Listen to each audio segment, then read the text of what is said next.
Madida pa yun na isang patay ko. Alam ka.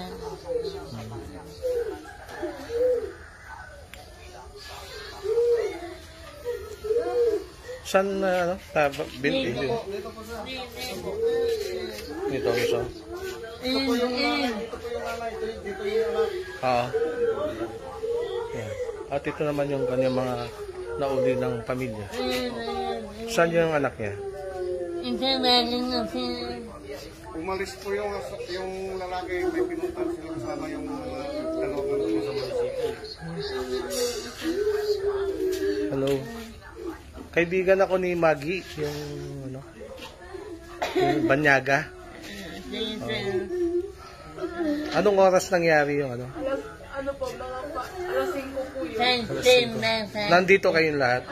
Ayan, ang nakakita ko. Sino yung nakapag nung video? Ako po. Oo. Okay. Ayan. Pwede kang magbigay ng kung ano paano nangyari. Ayan, kanina na Opo, sige. Bata po kasi kami nandito noon. Kasama po namin sila Kuya Anton. Tapos silugod po siya ng pulis dito. Tapos nandayo po pong salita-salita yun. Tapos hinawakan niya na po yung short ni Kuya Anton. Tapos sabi niya po, arestuhin kita. Tapos hindi ko nakita yun eh. Inaaresto siya dahil sa ano? Boga po. Yung pagpaputok na ng boga. Oh. Hindi po. Una po, pumunta po yung pulis dito. Sinapak niya po si Kuya. Sinapak kagad. Opo. Tapos sinawakan niya na po yung short. Tapos arestuhin kita, sabi niya po. Nagpasukan po kasi kami dito noon. Kaya, pulis ako. Aarestuhin kita. Tapos yumaka po sa kanya si Lola Sonia. Nakita ko yung sa video mo. Oo. Tapos nasa tindahan Hindi po man sila. lang nakapagpasensya yung pulis na ano? Hindi po. Dumating po sila dito, Marlo. Ginagawa sila, ma'am. Okay. Nakikiusap na po sila. Nakikiusap na po kami. Aside doon sa alitan na yon, ay doon sa nangyari yon, meron pa ba silang alitan na nangyari ng mga nakaraang araw? Nung wala po. Ang pinakauling kanitan po nila. Yung una po kasi, yung hinarang po kami dyan. Hindi naman po nila daan yan, pero hinarang kami yung pulis. Tapos sinabi niya, anong gusto niyo? Ilabas ko yung pagkalimonyo ko. Tapos, Yun ang sabi ng pulis. opo. Tapos dumiretso siya dito. Hinahamon niya si kuya ko, pati si kuya Pimpoy. Sabi niya, matapang na kayo. Kaya niyo nang labanan ako. Sabi po nung pulis. Yun po yung unang punta niya dito na trespassing siya. Inulit na naman niya. Inulit na naman. Yung ulit na yun, yun na po yung binawian. Yun na po.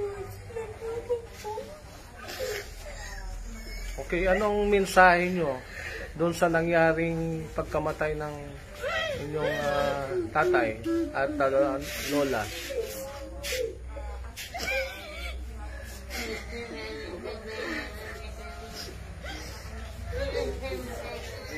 Hindi pwedeng kausapin si Kon kasi kaka-opera lang po yan eh. Ay, shit, ito. Opera po yan dyan eh. Kaka-opera po lang opera sa Kon. Sige. Anong gusto nyong ipaabot sa may kinauukulan? Kayo ba naghahanap ng hustisya para sa hustisya ang inyong gustong mangyari? Ako po lahat sila makulong. Pati po yung mag-ina niya. Pumunta rito, lahat sila, sumugod Opo, sila. tapos yung asawa niya wala man lang pakialam, di man lang umaawat. Tapos yung anak niya nakikialam. Oo. At mismong sa bakuran ninyo nangyari. Opo, pumasok po sila talaga dito.